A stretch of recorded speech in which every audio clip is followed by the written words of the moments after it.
How about that cigar? How about that cigar?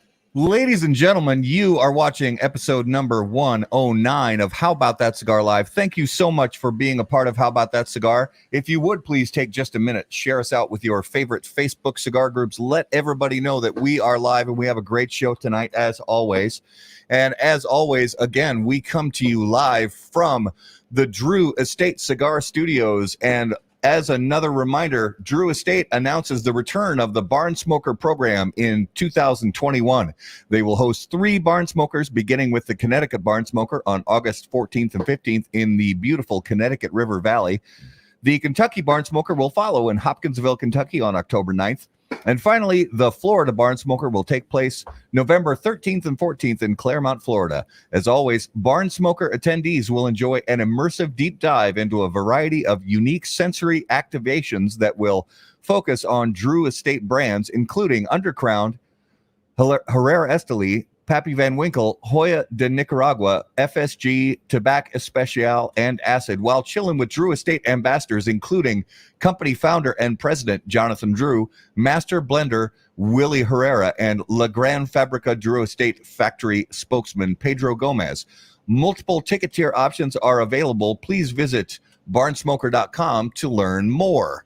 So, Garrett, we just finished up another game from, I'm wearing my shirt, my Minnesota Twins, our beloved Minnesota Twins, just finished up another game, another extra innings game. We've had a lot of extra innings games. We've gotten really good. What was the result of that game? It was 3-5. And we were at one point ahead 2-0. 2-0. Mm-hmm. So, I came up, I pulled some stats about our Twins today, our team that we love so much. Mm-hmm. So the Twins won 5 of their first 8 games. And now including tonight. So guess how many of our last 9 the Twins have won? 2. 1. So we started out winning 5 of our first 8 games, and our last 8 games we have won exactly 1 single game. Yeah, that's about right. But then on the bright side, our also favorite hockey team, Minnesota Wild, they've won 7 in a row. Yep. They're killing it, even against pretty good teams. Great teams. Now we start a series against St. Louis, though. Yeah. On Wednesday, I think it is. Yes. So, yeah. That's there, and they have not been kind to us. They're a very, very, very good hockey team, and they have been kind of killing us this season. So, I mean, we've held our own, but our goaltenders. Yeah. Yeah. So we'll see how it goes. We'll see how it goes. As always, guys, thank you so much for watching How About That Cigar Live. And a big shout out to our people who are watching, who are listening after the fact on the audio podcast. Whichever audio podcast platform that you listen on, thank you so much for listening to How About That Cigar Live. Take just a minute, as always, subscribe to the channels on Facebook, on YouTube, and on your favorite podcast platform. So let's bring in our special guest of the evening. And as always, on How About That Cigar Live, special guests are brought to you by Corona Cigar Company and coronacigar.com, the internet's largest and easiest to use virtual cigar store. Corona Cigar Company offers you the finest handmade cigars, humidors, and cigar accessories at the absolute lowest possible price. You'll also find unique and limited cigars containing Florida sun-grown tobacco. As a proud American, president and founder of Corona Cigar Company, Jeff Borshowitz, believed it was possible to bring cigar tobacco farming back to Florida. At Corona Cigar Company and coronacigar.com, you'll find the best selection anywhere in the world of cigars containing this special Florida sun-grown tobacco. If you live in Florida or are just visiting, be sure to visit any of the great Corona Cigar locations in downtown Orlando, Sand Lake, Lake Mary, and also the Davidoff of Geneva Lounge in Tampa. For more info on all of that, please visit coronacigar.com and floridasungrown.com. So, ladies and gentlemen, if you would please, without any further ado, welcome our special guest to episode 109 of How About That Cigar Live, the First Lady of Cigars, Cynthia Fuente. Welcome to the show. Hello, thank you. Hello, Matt. Hello, Garrett. Welcome. We are so grateful to have you on the show. We are excited to talk to you, and thank you so much for being a part of How About That Cigar. Thank you. Well, I'm welcoming myself. It's Monday. I love Mondays because I usually always refer to them as Montesino Mondays. It's like every day I have a different cigar for a different reason. Wednesdays are Wonder Wednesdays. Of course, Fridays are good, Happy Fuente Friday. So, Yep. but So well, we already thank you so much. I appreciate it. It's a beautiful honor and a pleasure to join both of you. And it's so exciting to know that the Barn Smokers are going to take place this year. yes. We've definitely missed them in the past. And I think the word of Jeff and that they grow tobacco in Florida, they've done such a beautiful job. Corona cigars are fabulous. Davidoff has always been like my home away from home when I haven't been traveling. And to Drew Estate, you have a lot of people that sponsor you and support you. Yeah. And we're extremely grateful for all of our Absolutely. partners and excited to have you on. Today we have Thank you. we have a bit of a different show, though. That's right. Cynthia. Okay. This is going to be different. So Ladies bring a different charm. They Well- they absolutely do, and we actually have a little special surprise. we do have a special Really? I love surprises. Okay. Before that surprise, I just want to so in digging and in looking, I didn't realize that the Casa Fuente actually has a theme song. Okay. You mean Arturo Fuente or Casa Fuente in Vegas? That's a really good question. So there's a theme song for Casa Fuente. I don't know if it's the Vegas location or what, but then there's also a song for Don Carlos. There's a song for the Opus X BBMF, and Okay. there's a song written for you called "Come to Me." Oh my God. Yes, there is. Okay. Michelle Ramos.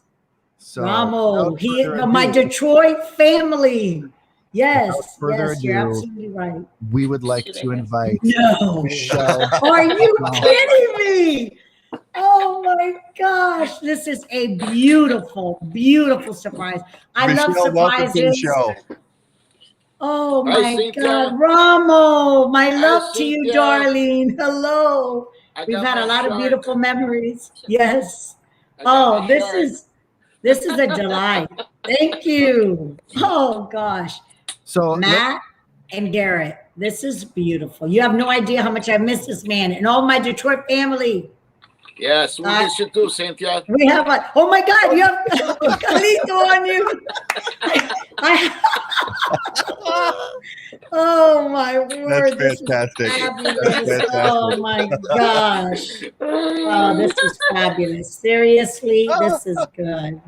So, Michelle, if you could just tell us a little bit about your early relationship with the Fuentes and how it came to be that you started writing music for them. Well, if I may correct, my first name is pronounced Michele. Oh, thank you. Well, thank you for correcting Michele, us. Yes. absolutely. Because it's Italian, and only It's in Italy Italian. the CH is a K. Okay, So now Thank you you. know. Michele Ram. absolutely. Michele Ramo. It's So always I that's why we say Ramo, because it's always easier. We don't speak Yeah, good it's Italian. Oh. Yeah, so I got involved with the Fuente family directly in 2014 through the Tam Celani and Dario Bergamo. They run the Cars and Cigars and also the Celani Family Foundation for charity. And then they collaborated there, and so now we have this great event annual in June. It's called Cars and Cigars. And we raise money for the Celani Foundation and the Fuente Foundation. Very nice. Maybe Cynthia can elaborate a little more there, where the money goes. I know it goes to school in Dominican, right, Cynthia? Yes, to our Cigar Family Charitable Foundation. Yes. And then also to the charity that that Tom and Dario and all of you put on in for Thanksgiving. time Yep. that you Yep. feed so many hundreds of thousands of people. And then to our beautiful school in the Dominican Republic. And it is such a phenomenal, God, we have met so many beautiful people in Detroit. And this beautiful conglomeration of both of us, our families and friends, have brought so many people together. And it has grown up to like 1,400 people. We've done it the last, I don't even remember, like maybe 7 years, 8 years or so. Yeah, we started About in 8 years 2014. so. 2014. And 214. Yeah. And every year it's grown more and more. And it all goes to these two beautiful charities to help children and to help people. And then along the way, you meet so many friends. You meet people who become family because Right. Ramo, his beautiful wife, Heidi, Right. Dario, Tom, Vicky, oh my God, and their children. I can go on forever. We're so grateful. The Fuente family and the Newman families. Oh my God, Hi, Heidi, how are Cynthia. you? Hello, darling. So Yes. beautiful to see you. Yay. God, this is, oh yes. I was holding the prop. I know. So. I love it. I thought it was either you or Dario, one or the other, or maybe Tom. I knew it was somebody, which is great. Well, And, brother, so far they've raised about $8 million. since 2014, Yes. $8 million. That's fantastic. Yes. Budget Foundation. That is Yeah. fantastic. And again, because of cigars, it brings so many people together, and That's cars, and these luxury items that people are so generous, and they've reached a point in their life that they want to share and they want to give.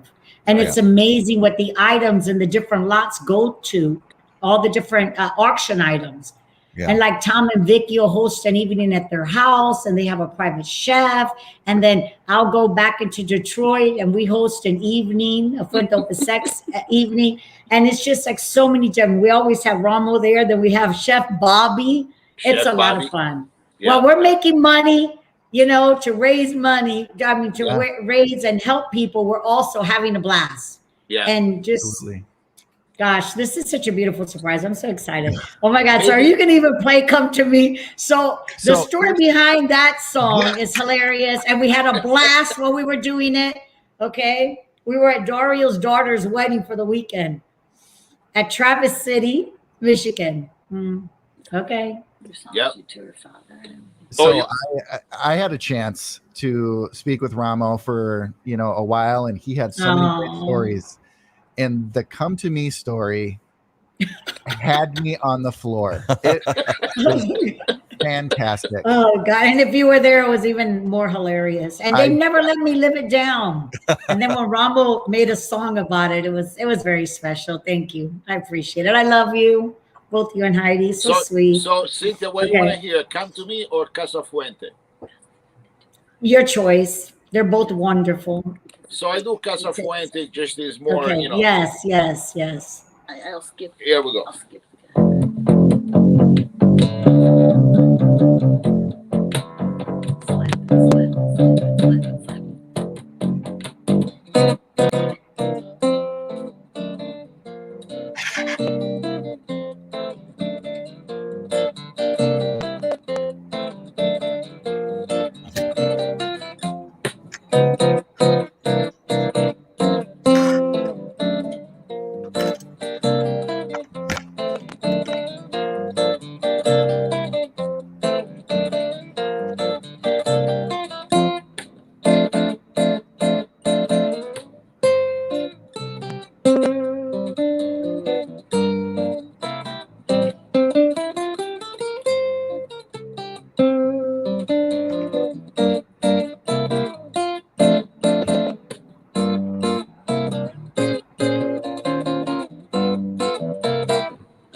Woo! Absolutely beautiful.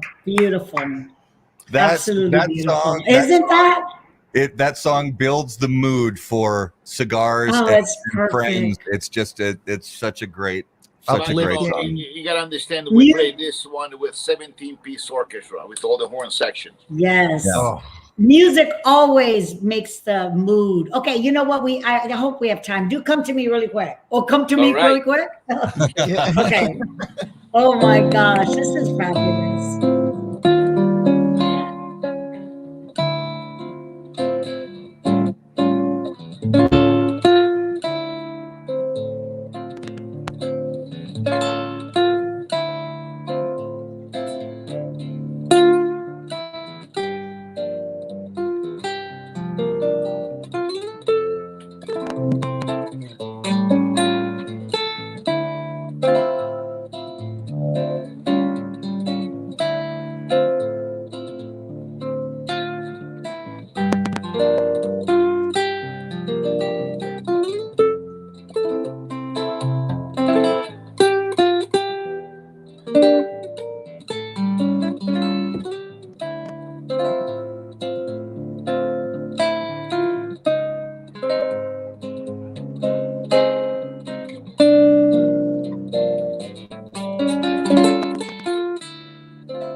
Wow. Isn't that absolutely beautiful? That is Thank you. stunning. Oh my Wow. gosh. I kept a little Applause. short. I kept a little short for online and stuff.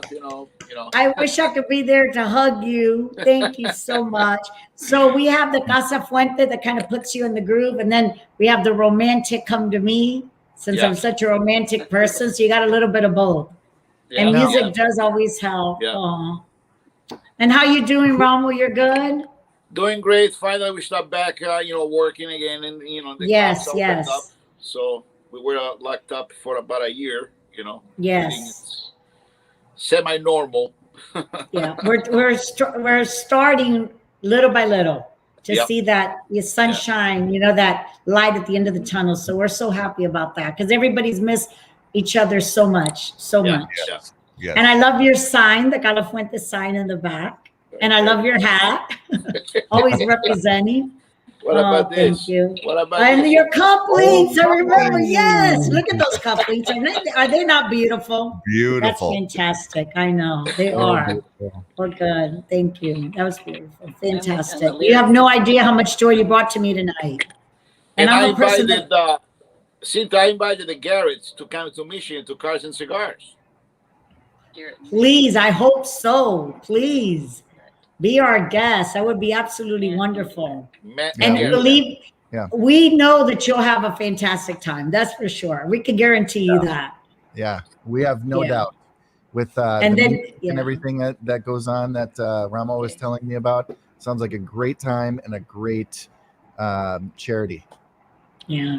In I guess it was 2013, my father, 2014, my father went to Cars and Cigars, I think for the first time. He went like 2 different years and he had such an incredible time. We have such fabulous photos that I cherish so much.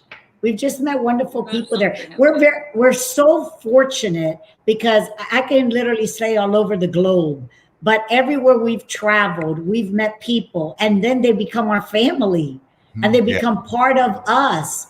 Like, the events that we've done in California, it's like our San Diego family, California family. Events that we've done in Ohio, it's our Ohio family. And like, we literally can say we know people and special people from all over the world. Yeah. Not too many industries can actually say that. Like, That's we right. have the best industry ever, if I can mention that myself. We say it all the time. Cigar people are the best people. I love that. Okay, Yeah. we need to put that like in quotes. Okay, and Yeah. maybe you'll make a song about that, Ramo. Okay, cigar people are the best people, and people that make music. Because to me, music it's a combination. They go hand in right? hand. They really They go do. hand in hand. Yeah. Cigar people are the best people. I like that. Now his mind will start thinking. We'll make a Oh, that's Roomba. We'll make a fantastic. Roomba. Yeah. There you go. There you go. You did Yes. something for the ad. But it's so good. I'm glad that work is coming up and you're starting to play again, Yeah, and for yeah. public, because I know that you play every day of your life, Yeah, always. and every night we play now, we pack the places. Oh, that's fantastic. That's good to Yeah. hear. Very good. So that means Because, everybody's getting vaccinated. Hallelujah. Yeah, yeah. Or they're not. Anyway, Well, we so hope great. so, Heidi. Yes, we hope so. That's our hope. Mhm.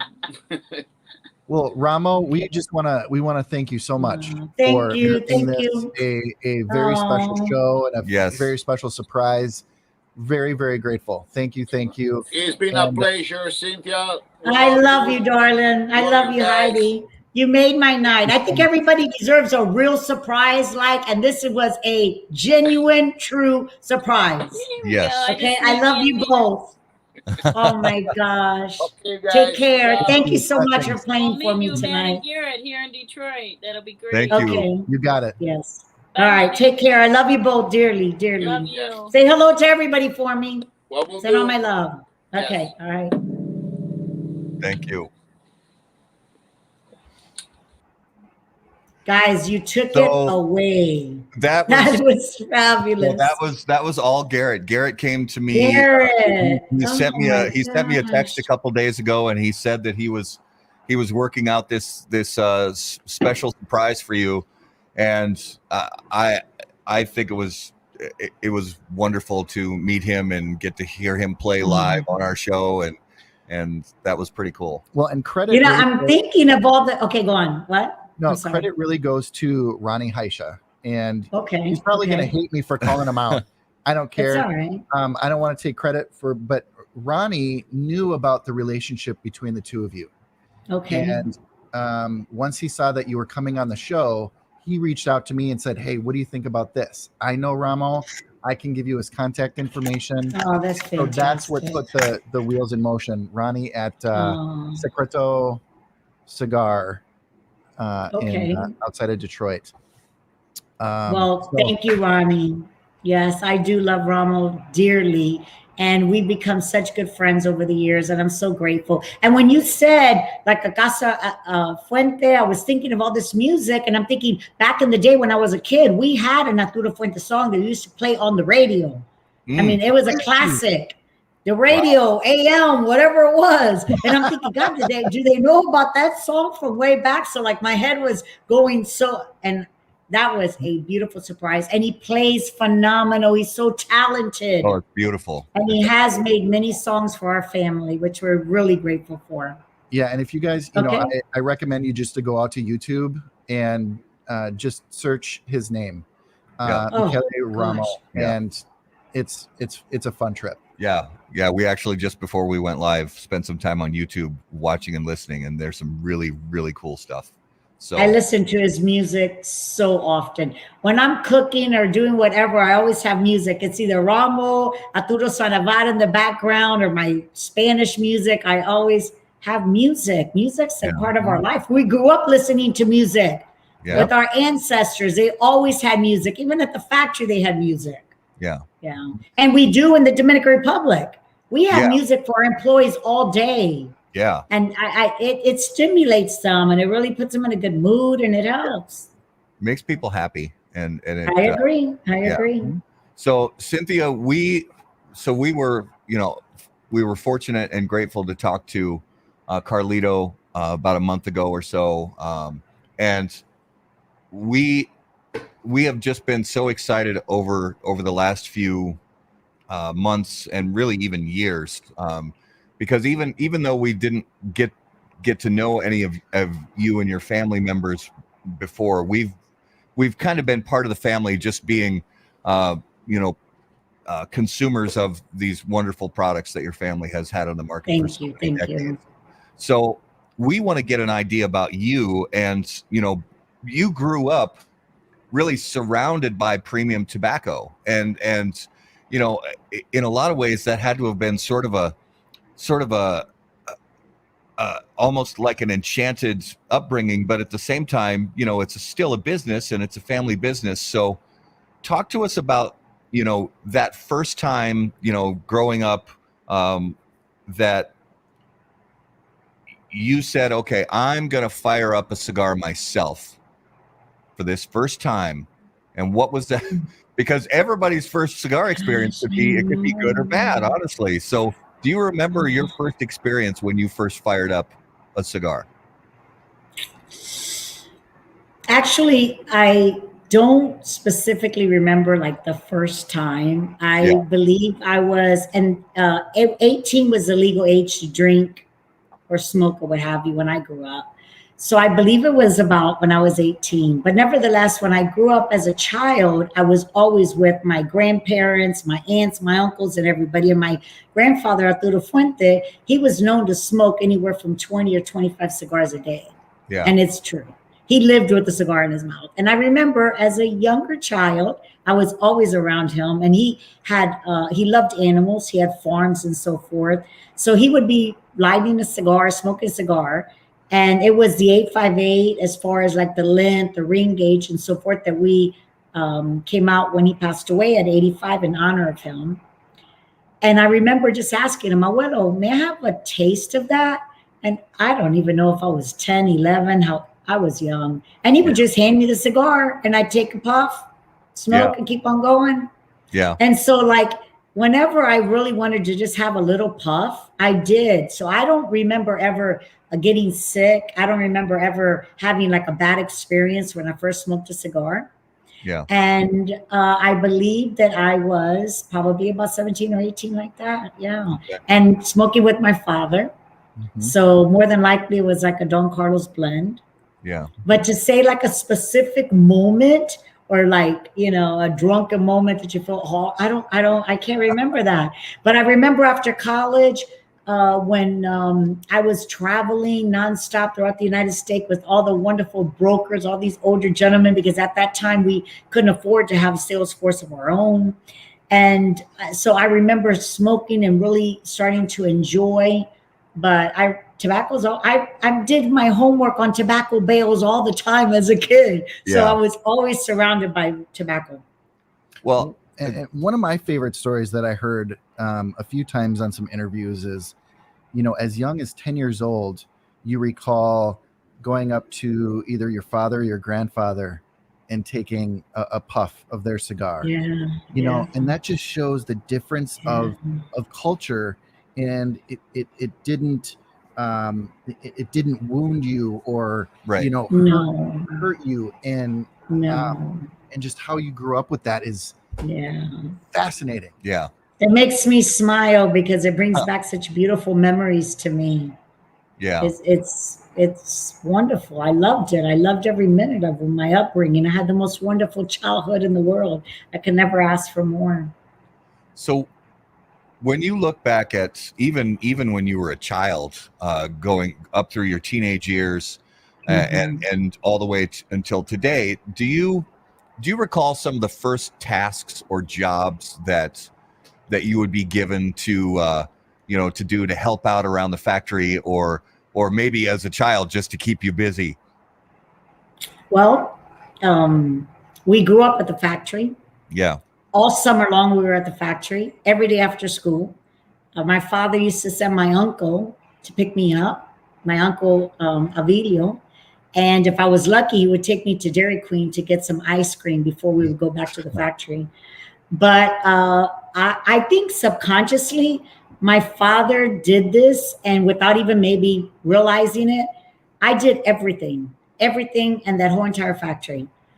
I helped because my grandmother, my grandfather, my aunts, my uncles, my godparents, everybody worked at the factory. So I loved spending time with all of them. And I literally would go to every department and help them. So I believe that was a way of showing me all the different aspects and so much that goes to and what people go through to make this beautiful cigar from seed to smoke. So, I mean, from laying wrapper on the machine, at that time it was machine made, to laying binder, to putting cellophane on the cigars, on the box, to doing the separations, to the casing, everything. And I absolutely loved it. I did it without even thinking. because I just loved spending time with my family and I loved helping out. I used to put stamps on the envelope. My father had this incredible woman, Ramona Sarah, that ran the whole office. She was an accountant, and he's always had such great people around him. And I remember helping her. I would say, "What can I do in the office?" So whatever it was.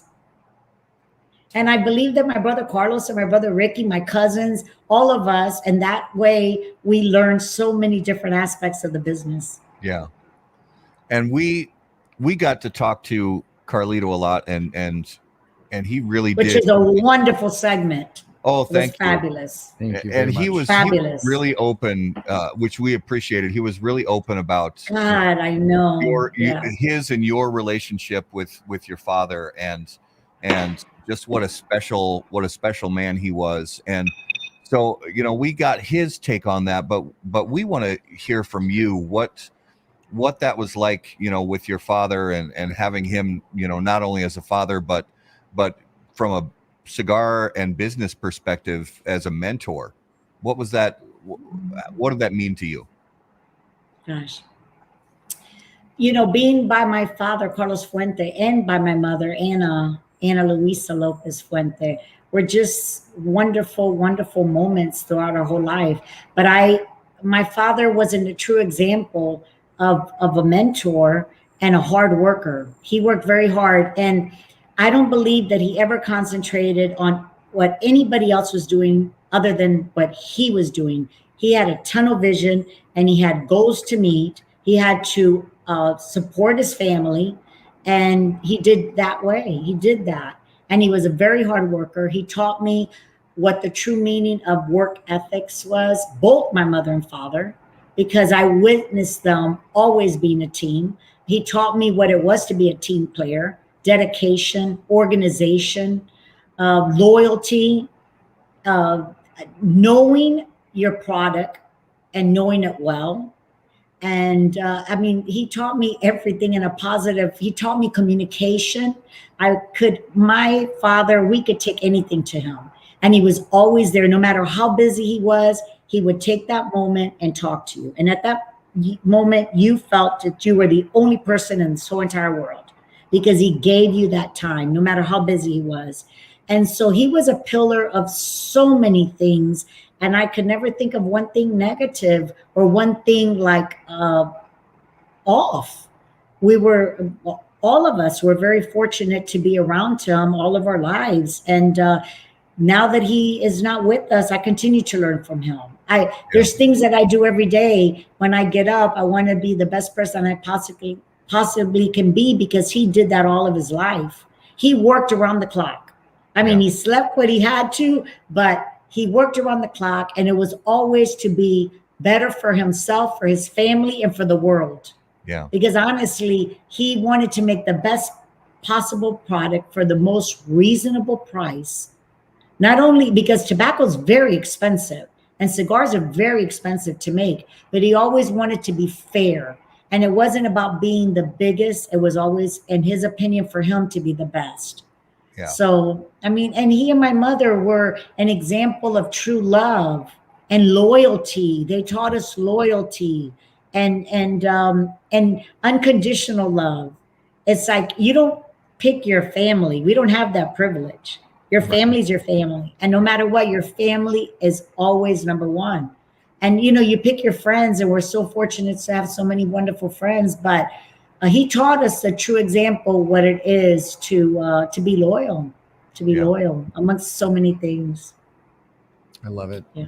Now, there were times where your dad was away for 2-3 weeks at a time in the factory, and you guys would pack up for a day trip or two to go spend some time. In those early years and in young years, I want to know, it was such a male-dominated industry at that time, yet from your account and other interviews and things that I've read, your father never once tried to withhold or set you on a different path, No. and very much included you in all of that? What does that mean to you? What did that mean to you then, and what does it mean to you today? It meant everything then. It means everything to me now. And I'll tell you, for my father's 75th birthday, my brothers and myself, we gave him a party, a beautiful party. And when you walked into the Ritz Theater in Ybor City, you could see when he was like from birth all the way to 75. And there was one picture of him lighting the cigar that captures him so beautifully. So I recently framed it, and I was going to take it to the factory. And I'm like, this is absolutely so beautiful that I have it in my area right when you walk in my house. So it's I don't know. It fills my heart. I'll tell you, it just fills my heart. Yeah. Awesome. So one of the there's kind of a phrase that has been Gosh. in common usage for decades, and this phrase is, behind every great man there's a great woman. And I understand what people mean by that phrase, but I kind of reworded it when I was putting questions together for the show. So Okay. beside every man with a story worth telling, there is a woman who co-wrote that story. Most of the cigar world knew your father, but what about the unseen support of your mother? Tell us about your mom. Yeah, I will. Okay. Well, my parents, like Alito had mentioned on his segment, they were actually together since they were 14 and 15, and they got married at 17 and 18. And then shortly a year later, my brother Carlos was born. But my father was driving down 7th Avenue in Ybor City, and he was with his father. And on the corner of 7th Avenue, and I think it was 14th Street by the Ritz Theater, actually, he seen my mother across the street. And he looked at her, and it was, if there's such a thing as love at first sight, my father had it for my mother. He told his father, Dad, look at that lady, that girl. I'm going to marry her someday. And he searched for her, and he's seen her at a baseball park. My father loved baseball. And he started to talk to her, and he was 15 years old or what have you.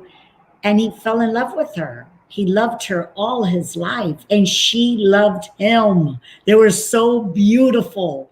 And they went through some trials and tribulations and everything, but they stuck together. And my mother was always there. I always remember when things were good as far as business, because my mother was home with us. And I knew when things were iffy, and I could notice it. Like my father was really stressed. And so my mother was there at the factory. She was his first secretary. She laid wrapper on the machine for Cuesta Rey because he couldn't afford to pay her. And I've said this numerous of times. So he had other factories teach her so then she can come back and help him at the factory. When they moved to the Dominican Republic in 1980, my father started all over from scratch with 7 employees. And my mother moved with him and put their house up for collateral. Whatever, she didn't know hot water. She had to wash everything by hand, the clothes. We didn't have air conditioning, none of it. But you know what? She was with her man. And that's what was most important. So like talking about leading by example, that they were always together. And when I think about it, like my grandmother, Christina, was always with my grandfather, Arturo, my tia Helda, my aunt Helda worked at the factory. And yes, I know that you had said earlier, Garrett, that it really wasn't known as it was known as predominantly a man's world. But women were always such an important part of everything. And my father never distinguished. I was a daddy's girl all my life, and I still am.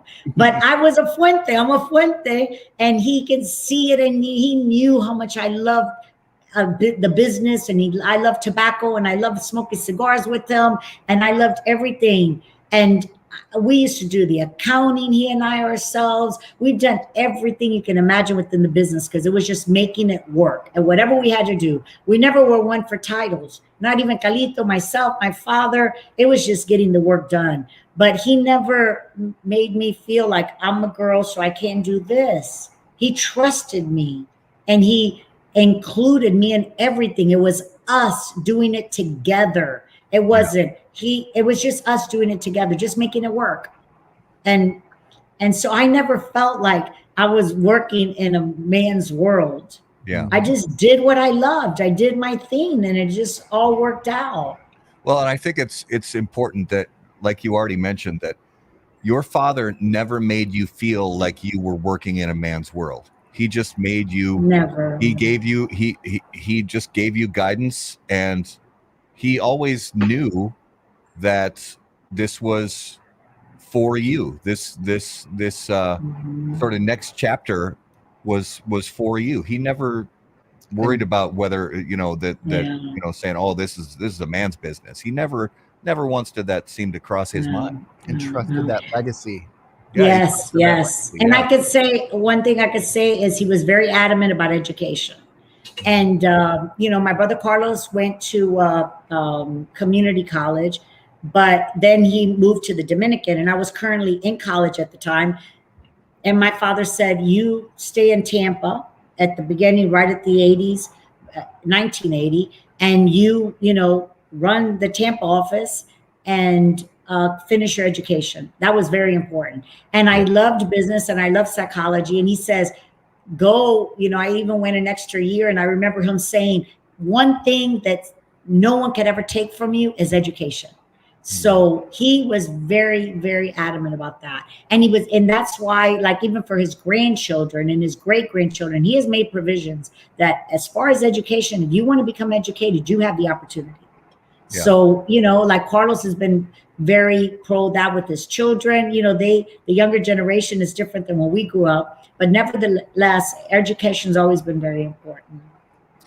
And that is a great segue to this next question. I asked Carlito the same question, but I'll ask you.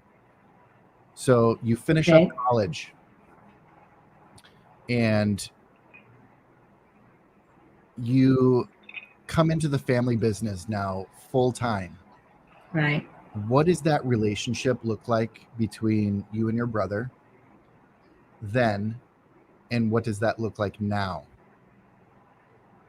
Yeah. Well, it's always looked beautiful. It's always looked bright. It's always looked special.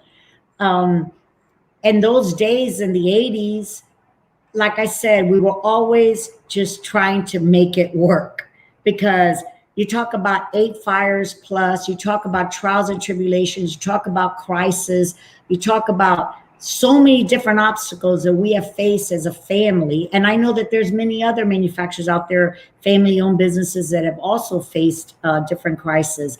But we've always just worked together as a team to make our brand grow, to make our business grow, but we did it together, and we've always had the utmost respect for one another. So let's say while Calito was in the Dominican in the early 1980s, and I was out in the marketplace, whatever it was, we were always in contact. We were always working towards our goal together with my father and my mother and all of us together. And I just now, I look at it, we're older now. And my brother Carlos and I are in our 60s, and I have seen him. He's always been my brother. I mean, we grew up side by side. We always had such a blast together, even as kids. And now I see him as a man. He's our patriot. He's our leader. And I love him with all my heart and soul. And we are together. He is what I have because we don't have our parents. We've lost, all these elderly people in our family. We only have one major cousin from my father's side, Fausto Suarez, and there's very little family left, and it's he and I. And what he's accomplished and the love both he and I have had for this business, for people, we share so much the same. We have a passion for people and a love for people that's unmeasurable. But I'm grateful for my brother for so many reasons. Carlos Fuente, Carlos Philip Fuente is very, very unique.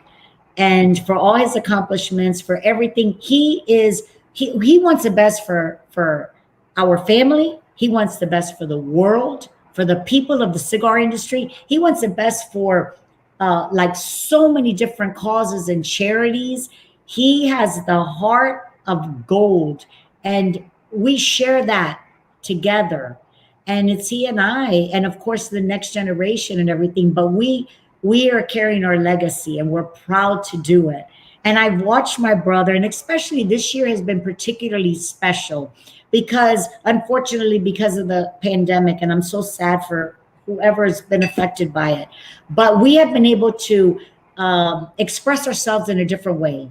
Because when we are working, you know, we're ambassadors for our business, and we get to travel and we get to meet so many of the brick and mortars in person and all the customers and so forth.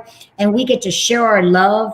But nevertheless, this year, because of people like you both and your podcast and how much you've helped us to be able to stay connected with the world.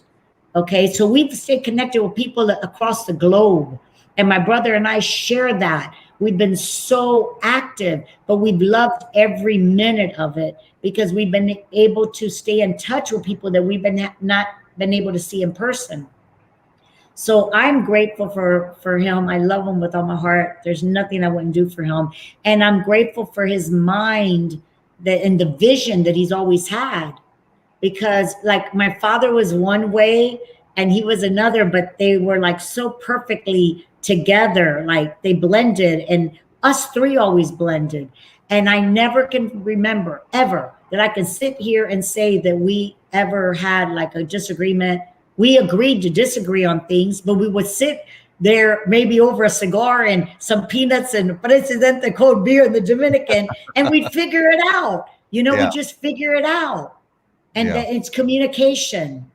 And I think that that's very important in any relationship is communication. And we've always had that. Yeah. The authenticity of both you and your brother, when you talk about family, Cynthia, the smile on your face that lights up the entire internet right now just tells the story of what your family and what this business and what the legacy means. And that's what I love. Yeah. That's what. Thank you, Gary. You know, I mean, this product is fantastic. It's phenomenal. But more than that, the love that you have for people, for this industry, and for what you're doing is tenfold what this product is. Yeah. Thank you. It's amazing. I can hear what. I appreciate that. Thank you very much. When we hear you talk about your family and the legacy and the relationships, I'm thinking back in my mind right now to when we talked to Carlito, and you guys share the same voice. You really do. You have the same heart. You have the same passion. You have the same drive. You have the same caring, and it's becoming a more and more rare thing in this world. Yeah. And, yes, I agree. People like you and your family, unfortunately, are you're driving to have those kinds of traits become mainstream again, and it's infectious. Thank you, because we respect our past, and we want to keep it present, and we want to spread it to the next generation, because we respect it, and we were so fortunate to be brought up naturally all around tobacco and so forth, but around family members that love the product, that love cigars, that we were fortunate to have that upbringing that makes us the people that we are today. Because when my parents, they come from very, very humble beginnings, true humble beginnings. And they didn't have much, but there was always a smile on everybody's face. There was always a lot of food. There was always Cuban coffee. There was always music. And there was always a beautiful cohesiveness between everybody in our family and our friends. So we witnessed this. And I believe that this is embedded in our heart. And I know that we're from like the older generation, but I think it's beautiful that even to today, I like my nieces and my nephews and my children, I love them. I love them. And there's always one in the family that always keeps everybody together. And I remember my grandmother, Christina, my father's mother, was one that always kept everybody together, along with my mother. And with mine, I've been the person. I've always loved to have parties and celebrate. And my father was like, what are you up to now? What are you inventing now? And then when he would go to a party, he's like, you know what? I'm so glad you did this, because besides funerals, this is the only time that we get to see like all the extended family. So I think it's special when you have parties to bring people together. And our next generation, I believe that they are. My daughter Christina has love in her heart, and she loves to have. She goes, I'm going to be the person to have like all the family over to my house, and she's a chef, so she's like, I'm going to cook for everybody. So I believe that generation, my nieces and nephews and so forth, they're witnessing how my brother Carlos and we have always been. Yeah. Go ahead. So first, before we get to the next question, I just want to have you tell all of us what you're smoking and drinking along with us on the show right now. Okay. I also wanted to say one little thing before I'll say that when you talk about, like gatherings of people and so forth, I just feel so fortunate in my life to have so many people, and not only family members, but friends, and so many that I've met through the tobacco industry, many sisters of the leaf and brothers of the leaf, but many that I've met like from birth to now. So like every year for years in January, kicking off that new year, it has grown and grown. I've had a ladies gathering, and it's up to like 125, 30 women. And I can even go on more. Women that have affected my life from birth to now for different reasons, different seasons. So it's like, when you're blessed like that you have so many people, there could be friends, there could be acquaintances, but you feel very, very grateful for that. And when you think about it, cigars have brought so many people together, but like, our upbringing and everything, I'm just really, really grateful for all the people that we know and all the friends that we have out there. And so many of them been because of this leaf. Like Alita always says about the people. Cigars, it's not about the cigars, it's about the people, but the people that brought everybody together. Yes. The people, the cigars, it's what's brought us all together. Yes. So I am actually smoking a Don Carlos Personal Reserve, and it was my father's favorite cigar. And he always had a little bundle with him, bundle of 10. And he had one gentleman that used to roll this cigar for him. So it's very similar to a Don Carlos Robusto, but it has a little bit of extra that he would like personally.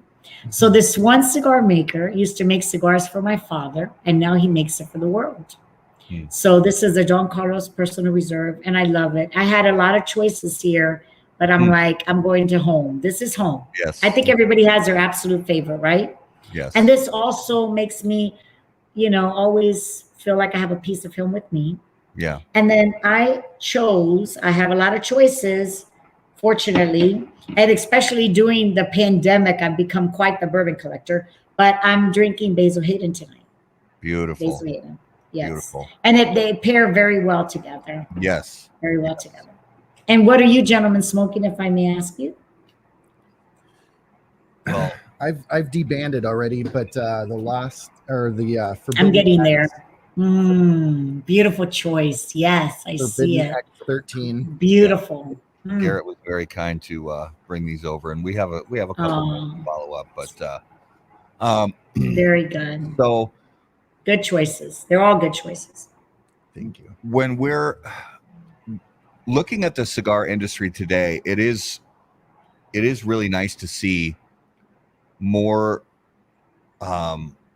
more female voices in the industry. I think it's been Yes. increasing for years, and you're not just seeing them as spokespeople or salespeople. You're seeing them as people who are actually driving brands and actually owning their own brands and managing companies and things like that. So do you when you have opportunities to mentor young women in this industry, do you take on those opportunities and do you consider that maybe something that is important for the future of the cigar business? Yes, absolutely. 100%. Yes. Um, I've been fortunate to meet quite a few ladies in the younger generation, and any opportunity that I have that I can share with them, either to get together and have a cigar and discuss business, what have you, I am there 100%. And because of the pandemic this past year, it's been a little bit more difficult. But like I belong to the Sisters of the Leaf Grease, and these are women that are from all over the globe, and they've had like 5 different round tables now. So these ladies come together and they share like what they're doing, how their experiences are in the cigar industry, but they all love cigars. So they're all Sisters of the Leaf. And every opportunity that I can, I want to, because I want to leave that door open to this younger generation, men and women, whatever it could be, because I have a lot of younger guys that I would say, like on their 20s or 30s that are super good friends of mine, and like I'm mentors to them. They just, they're beautiful. They love me. I'm 60 something years old, and they'll always send me cigars, the pictures of their cigars and what they're smoking. And then they ask me about it, and whatever their career is, they always like to share. And so I love to be an example to the next younger generation. And I love to see these ladies, because when we grew up, there was no social media. When we grew up, there was no Facebook or Instagram or none of that. And now we have an opportunity to express ourselves. So through social media has been the best tool, or one of the best tools ever. So now we see all these ladies, and I reach out to them. And during the 26-hour marathon of Meet the Professor, our 1-year anniversary, okay, I think I did like 22 hours out of the 26. Wow. I didn't do the whole 26, okay, but I was in it to win it. And there was some ladies, these influencers that were interviewed by different podcasts, and I've reached out to them. So now I even have more younger ladies. And when we're able to get together in person, we are going to. Yes. So 100%, because in my time, I was one of the very few women in my industry that was out in the market, was out, in the public relation aspect of it. Women have always been a predominant part of the industry as well, but it was just different back then. And in the generation before me, the woman that I looked up to so much that was, in the marketplace that had a smoke shop was Diana Getz. And we always think about her and we'll always love her. And she was like the queen of this industry. And it was her generation. And then in my generation, there was a few ladies that they were in the industry, but not anybody that really like stayed forever in it to win it like I did. So, but now in this younger generation, along with, my niece Liana and Christina, Bianca, Rosana, Lidiana, all of them, there's so many women that are interested in the leaf and that love the leaf. So I think it's a beautiful thing. And they're able to express themselves in social media.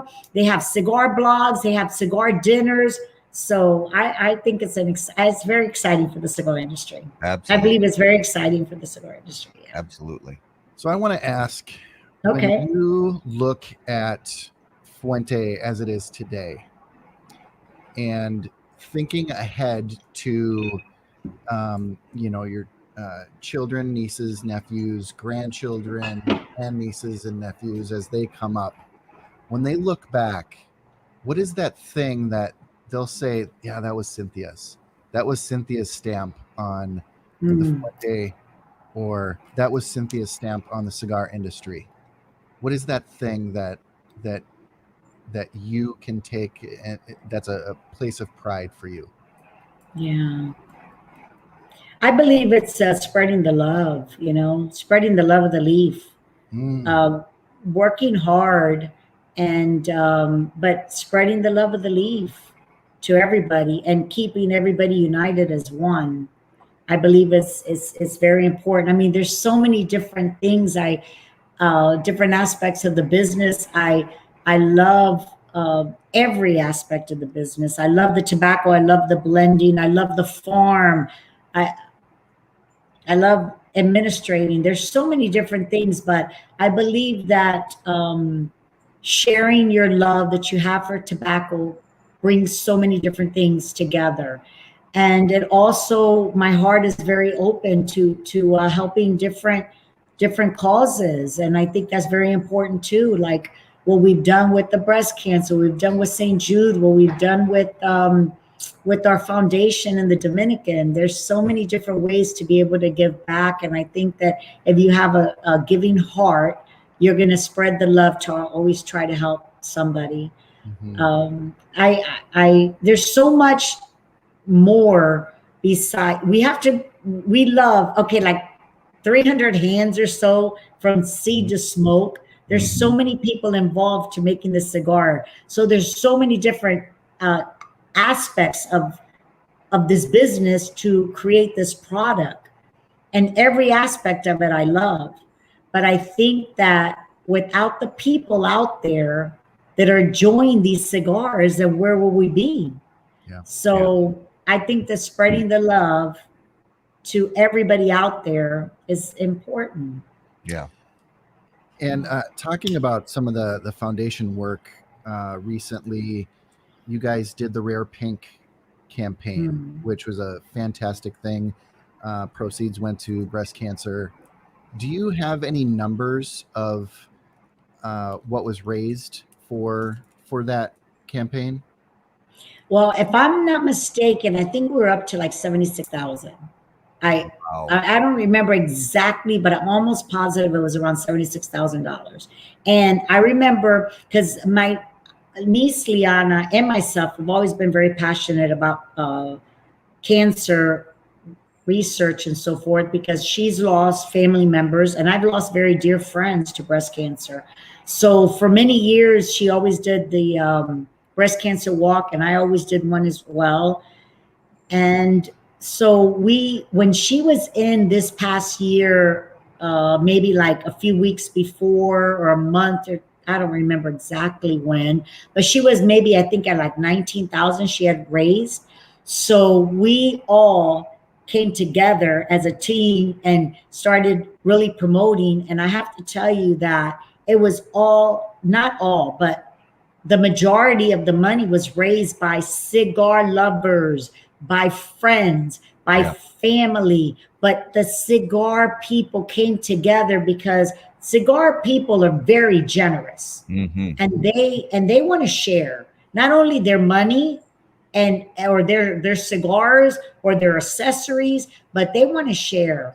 So during that campaign, so much of it was because of the cigar industry, and we're so grateful. So my niece Liana had said from the beginning, she had long, beautiful hair all the way down to her waist almost, and she says, if I raise up to 40,000, because she turned 40 in March of last year, she says, I'm going to go ahead and take all my hair off. And I'm like, Liana, really? She says, yes, because hair is hair, but there's so much more behind a woman or a man than their hair. So when she did take off her hair, and we raised a lot of money, a lot. And it went to a beautiful cause. And then that's when Calito was in the background during the pandemic, and he was, developing the rare pinks, which has been a beautiful success, just like everything else that he's developed out of the Dominican. But we've kept them more in the Dominican this past year than normally because of the COVID, which has given him even more of a chance in that mind of his to create and to develop and to, all these things, which is, everything always kind of happens for a reason or comes around one way or another. But that's just one of the many causes. And I witnessed my parents when they did not have a lot, but they always helped and gave back in one way or another. So that's another thing that I feel that, we feel proud that now we're at a time or in a place in our lives that we can. And even just helping one person, I think makes a difference. That's right. Absolutely. Yeah. It makes my heart happy. I could tell you that. Yeah. Just to help somebody in any little way that I can, it makes my heart happy. Yeah. Is it? I I think it's time. I think it's time. It is time for Okay. Numero de los Muertos. Oh, I love this. Okay. And as always, Numero de los Muertos is brought to you by Smoke Inn. Take just a second and watch this about Love that. Smoke Inn's Cigar of the Month Club.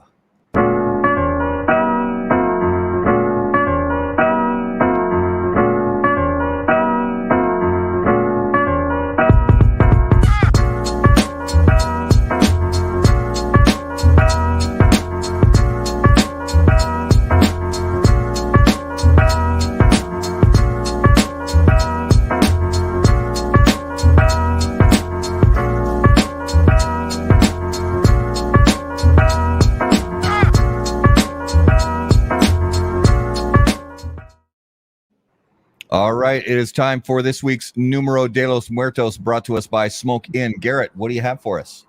I've got a doozy. Oh, all right. Bring it. Boy. All right, this is a global number. Every year, Okay.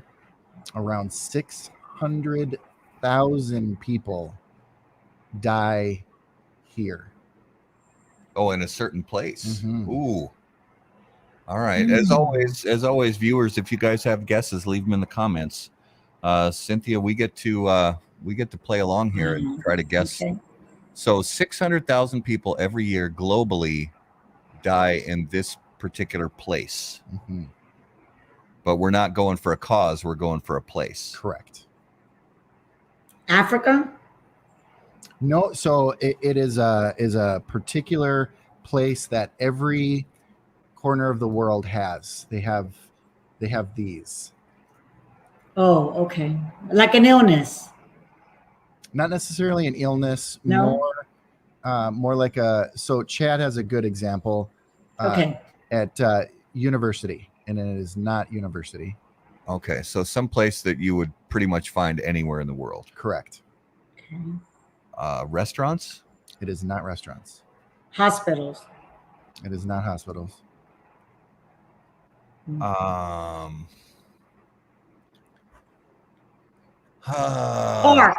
Parks. Oh, parks. That's a good one. That is a good one. It is not parks. That's not it. No. Okay. The street. Like pedestrian walking down the street. Oh yeah, That's a good one too. It is not. that's not it. No. Okay. Hotels. Oh yeah, Chad says hotels. Bicycles. Bicycle riders. Not bicycles. Joey, No. that's the ocean. Oh, Joey. The ocean. Oh, that's a good one too. Yes. Pools. And the pool in your Oh, house. pool. No. They're a good one. No, not pools. No. Forests. Nope. Boats. On the boat. Like on a boat. No. Or Nope. skis. Skis. No. Nope. What about Fishing. Off a bridge. Fishing off a bridge. what about mines? Ooh, that's a good one. That's a good one. not mines, Not but mines. you're getting closer because Close. it Mountains. Off of a mountain. Skiing. No. Nope. I know a lot of people that have accidents on skis. So Oh my gosh. more Fishing. occupation. Oh, wait, when they're working, electrocution. Like if you're working for teak or something. Right. No? Nope. Not electrocuted. Gosh. Ooh. Cooking. Yeah, Cooking, like, you know, a Yeah. burned or like in Yep. a fire. No. Ooh, Chad's getting closer. Wow.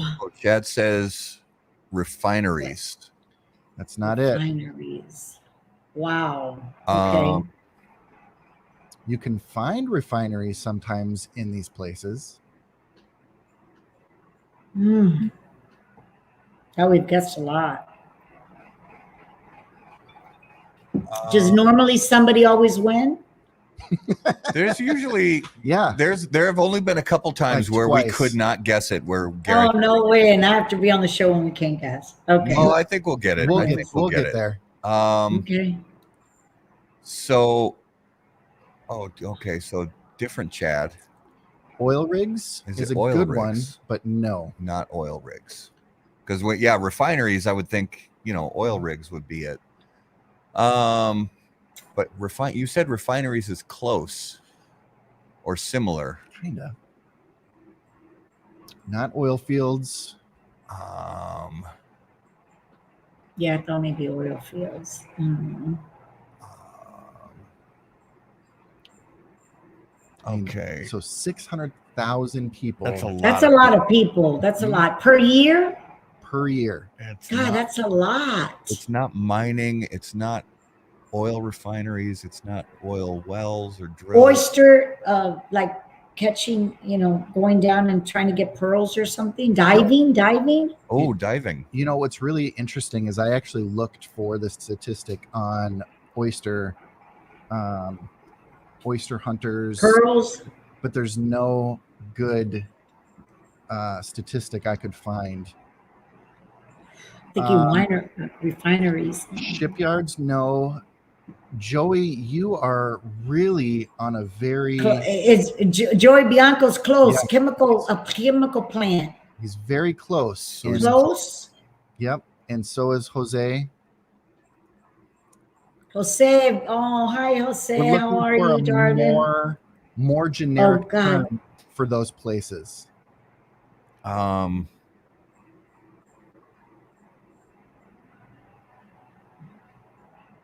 Not machinery factory. No.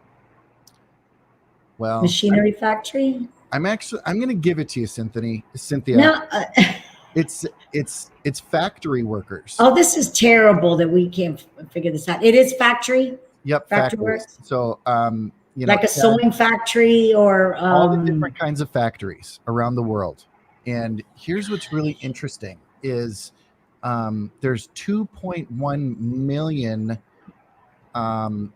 life-threatening injuries, but it only takes about 600,000 lives a year.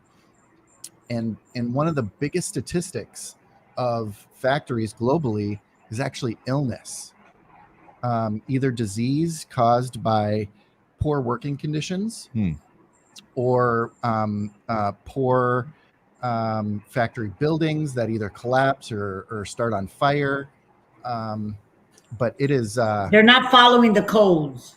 a lot of them don't follow the codes. I would guess I would be willing to bet that some of the safest factory conditions you could work in anywhere in the world are in cigar factories. I agree. I bet. Yep. Because I looked also the statistic by country and region, and very, very few of those numbers come from Middle South America. Really? And very few, with the majority of those numbers coming from places like China, Bangladesh. So they're not doing their job good enough because they're not following the codes. Because if you follow the codes, you have less accidents. That's right. And in many of the parts of China, they actually don't have a great checks and balances system for their factories. Yep. That was a good one. Okay. That was very good. That one took us a while. Usually the higher the number, the tougher it is to guess. Yeah. So exactly what was the answer? Tell me again. Factory workers. Factory workers. Factory workers in general. In general. general. Yeah. Factory workers in general. Okay. Yep. No specific occupation, but Okay. All right. But different factory workers. Yeah. Mhm. It doesn't take a lot if you're not concentrating to take off your finger, That's right. unfortunately. That's right. And it That's a happens. great point. Jose So says, Jose, think of all the precautions we have to take because tobacco is such a combustible product. That's right. And Yes. I mean, nobody knows better than the Fuente family and the fire that has plagued the early Yeah. story of Fuente and others and many other cigar families. That's right. but you say like, not a lot happens like when if it's tobacco related or what have you. I don't know how it hasn't been known that somebody hasn't taken their finger off with the chaveta, when they, when the little, the chaveta is so sharp. And then when you cut the edge of the cigar, like then no one has done that. Yeah. I've never heard of anybody taking it. It can happen. Yeah. And how fast they are. The most And how talented fast they rollers, how are rolling fast- all these cigars every day. That every time they do this, you know how many times they do that, or when they're doing pressing the cigars, the molds. Yeah. Who knows if they don't smash their finger on one of them? But I can't think of anybody that's done that. Well, They're- even great chefs will nick their fingers. Chefs is another. Yep. Chefs is another because they're concentrated and they don't drink alcohol while they're working. That's right. That's right. Because That's chefs really alone, the knives and how fast they use the knives and everything. That's really good segment. I love that, guys. That's awesome. Thank you. So that is this week's Numero de los Wait. Muertos. Okay, so are you giving the winner to Joey Bianco? He was the closest or no? Let's see here. I It think was our- Chad Benedict. Yeah, Chad Benedict. Okay, Chad. Well, congratulations, Chad. Shout out That's to awesome. Chad. Shout out to Chad. Great guess. That was a tough one. this week. Awesome. All right, so But very interesting. Very interesting. so Cynthia, here's some fun non-cigar related questions for you. So, if you could hear the thoughts of one living person for 10 minutes, who would it be and why? Okay. I feel that we have great communication within our family, but if I had to pick one person, I think I would pick my younger daughter, Bianca. Yeah, Why is that? because she, she has a heart of gold. She works for special needs children. She's in special education, and she makes such a difference to so many children in life. And she communicates well, but there's a certain part of her that may not express everything she feels in her heart. So I think that I would like to know exactly sometimes what she's thinking. She keeps us guessing. Yeah. All right. So, if you were about to get into a fight, what would your soundtrack music be? Okay. I think it would be either Vivi la Vida with Mark Anthony Oh, wow. or La Carnaval by Celia Cruz. Oh, very nice. Very nice. I mean, I don't know if that's really getting in a fight, but like those two really pump you up. At least they pump me up. There They you go. pump me up. So Yep. like I might be able to give somebody a punch, which I've really never fought before, but like if I had to. Yeah, if you had The to. closest I came to was hitting my girlfriend over the head with the top of a trash can when I was a kid. But I've never been like one for fights. That's fantastic. I know it. I love it. Oh God, my brother Carlos has never let us live that down. He makes fun. She's a sister of the Leaf too, and he makes fun about it to this day. And because I've always been such an easygoing person, like I'm a peacemaker, and it takes a lot to even get me angry, And sometimes you're just full, and you just got to do it. Yeah, sometimes. All right, so choose one of the following. Okay. You could hit a home run as a starting pitcher. You could score a touchdown as a defensive lineman, You could score a goal in a hockey game as the goalie, or you could score a goal in a soccer game as the goalie. I would definitely pick baseball. Baseball, The yeah, pitcher. yeah. And the reason, well, there's a couple of reasons. Number one, because my father loved baseball, and so did my mother. Yeah. They first met at a baseball field. I used to watch the Rays all the time with my father and my mother.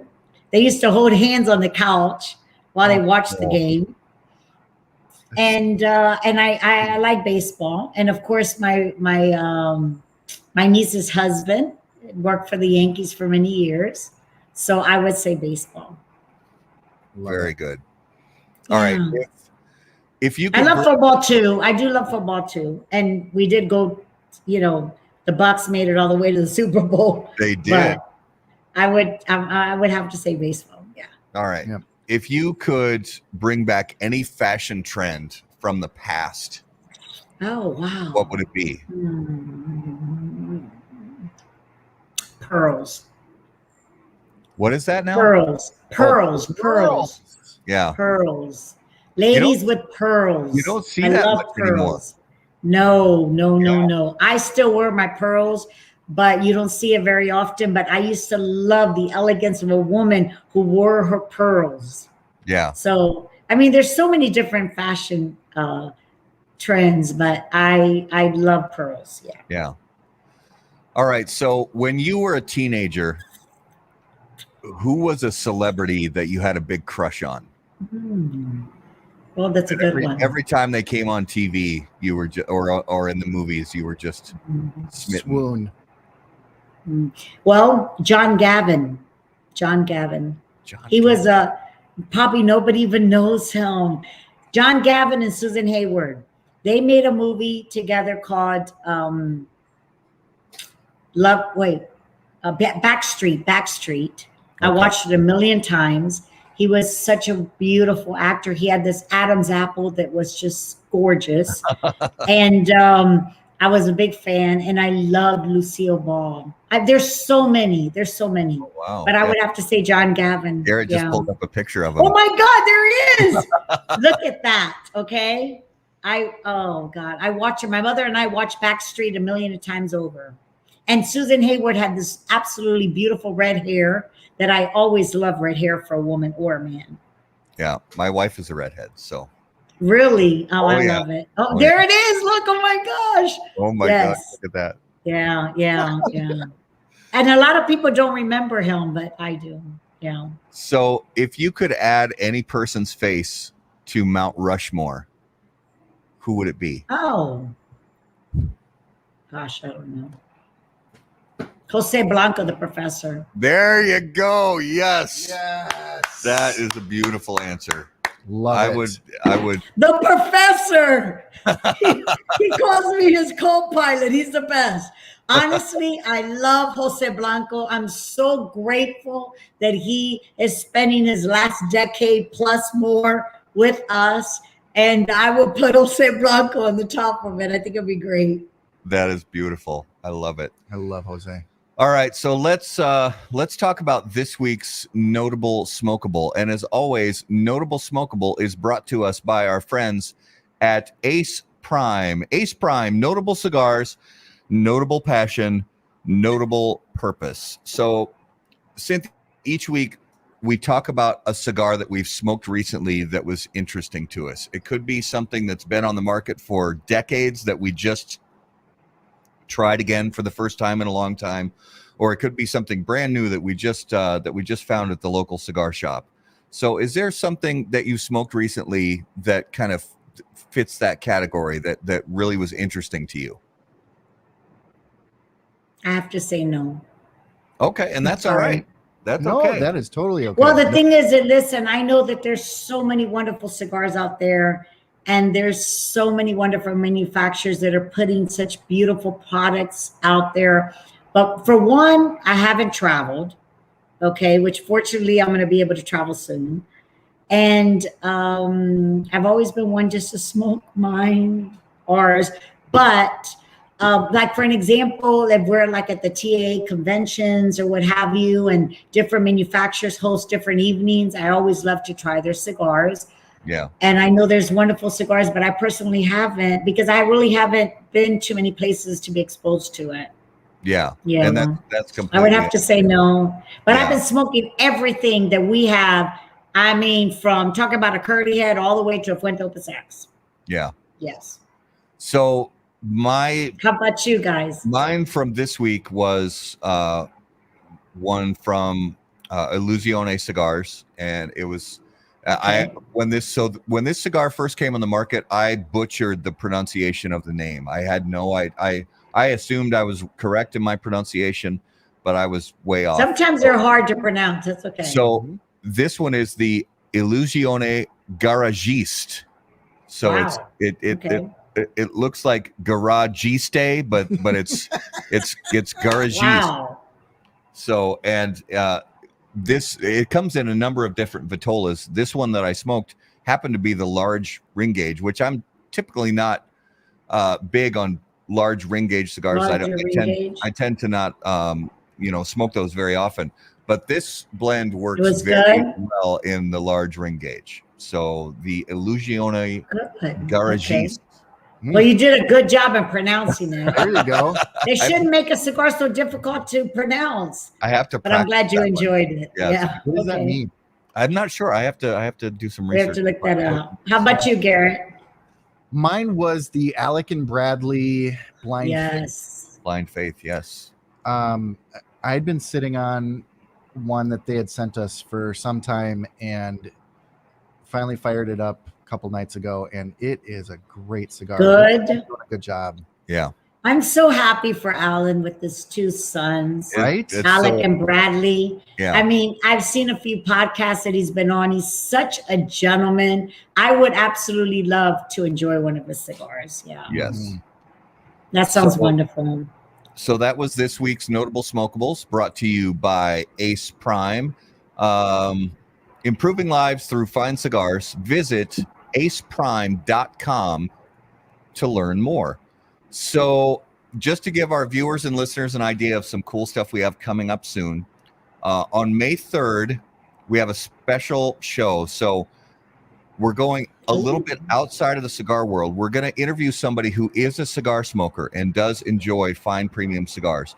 But he is very well known as a highly regarded card magic I love that. master.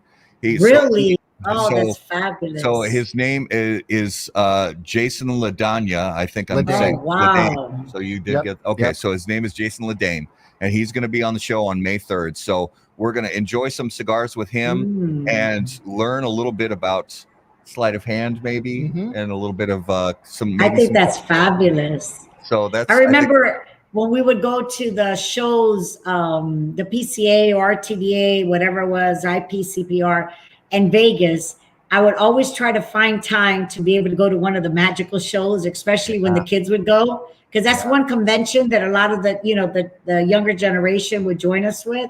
And I always was so fascinated either by the magic or the cards or like the disappearing, I've always loved that. So I'll look forward to that episode. Oh yeah. Sounds good. That was it. So it's funny. One of the first dates that I took my wife on was I bought tickets to, and this was 25 years ago. I bought tickets to 25 years ago. Wow. Yeah. So I bought tickets to David Copperfield, and he was in Wow, Minneapolis. that's great. And we went to see David Copperfield in Minneapolis. It was a wonderful time.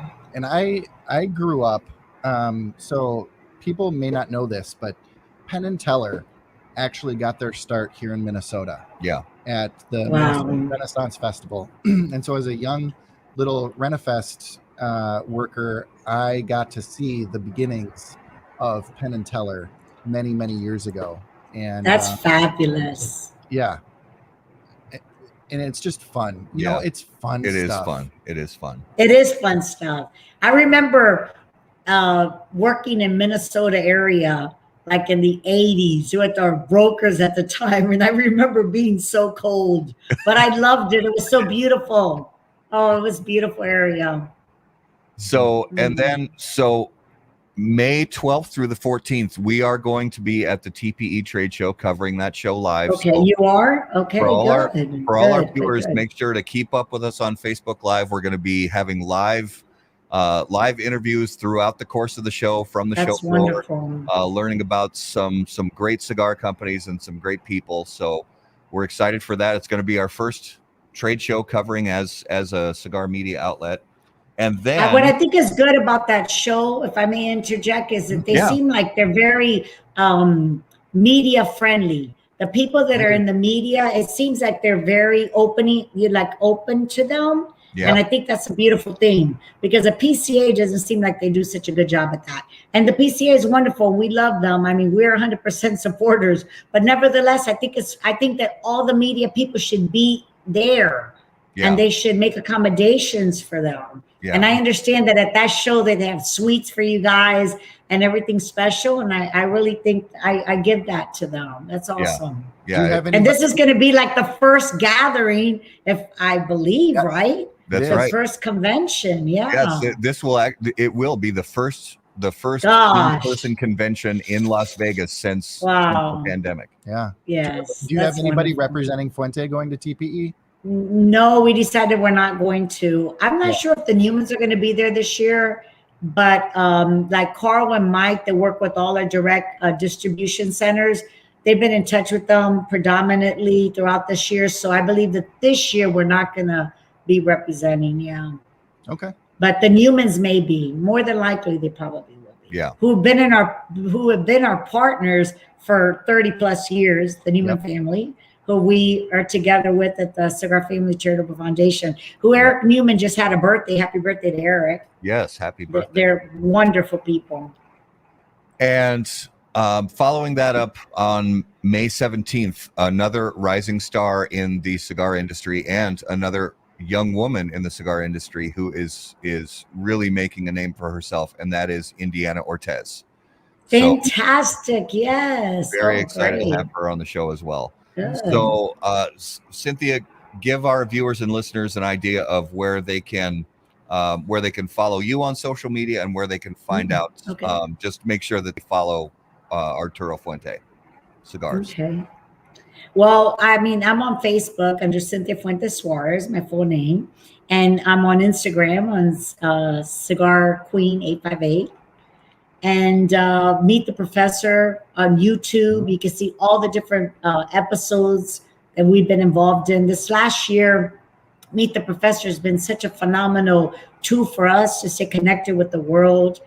And it's been really great. So, I mean, I'm very, very active in social media. Yes. So between those two, I mean, I don't really do Twitter and so forth, but I guess I can always start. And you know what? I'm only a phone call away. Anybody that has my number, honestly, I'm really like very open about that. Yeah. So, yeah. Well, we are so grateful that you spent the evening with us on the show. Yes. We had such a wonderful time learning about your story and getting to know you and talking to you tonight. So thank you so much. No, it's my pleasure. It's been my pleasure, my absolute pleasure.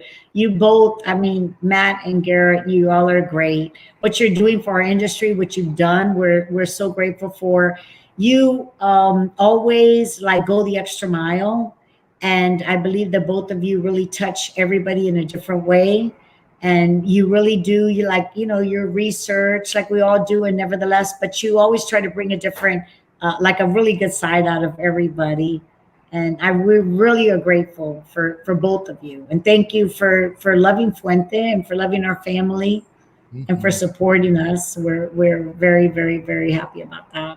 And I'm so grateful to be on the show. It's been fabulous. I've had a wonderful time. It's been a perfect Monday night. And also a huge thank you to a special surprise guest, Michele Ramo. Yes. Got his name right this time. Oh, he's still in there. Yes. He's actually still in the studio. Oh my God, look at you. He's smoking a shark. Right or wrong? Oh my God, Ramo. So thank you again, Ramo, for being on the show. We appreciate that. That was a great surprise.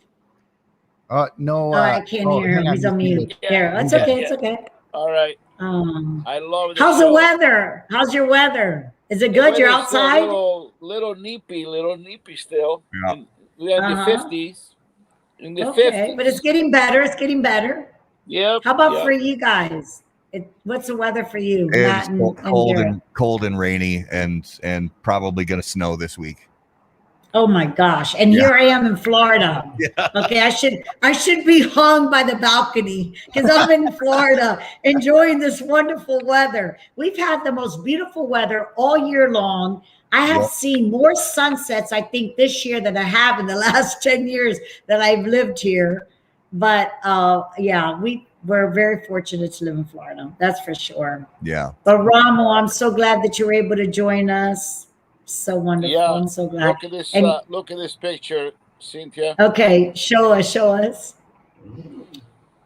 Oh my god. Oh my, that's with my father. Wait. Okay, there you go. Move it down a little bit. Isn't that my dad? Yes. There, yes. Yeah, that's a famous picture. That's beautiful. You know what? You have to send that to me, Ramo. I don't have that. That's where my dad went. I think probably the first year of the Cars and Cigars. Oh, That's beautiful. in the backyard of Tom Chelani's house. Yes, of Tom's. Yes, Tom and Vicky. That's beautiful. And Yeah. you know what? That's another thing. Pictures are so important.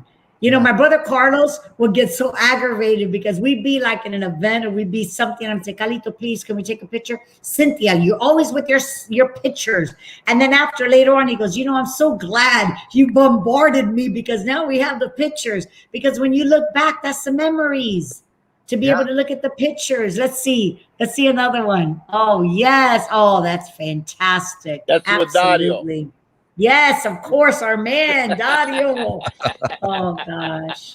Well, if you both wouldn't mind hanging out in the green room after the show, Absolutely. chat for a minute, we would be grateful. So it's been such a delight. Okay. Thank you so much. For our viewers and listeners, guys, you are why we do what we do at How About That Cigar. So thank you so much for spending time watching the show. Mm-hmm. If you're watching after the fact on the rebroadcast on YouTube or Facebook, thanks again. And also for those of you who listen on the audio podcast, we are grateful to you guys as always. If you have questions for Garrett or myself, please email us directly from the website, howaboutthatcigar.com. Find us on all social media at HBT Cigar. And until we see you guys next time, as always, burn cigars, not bridges. Thanks. There you go.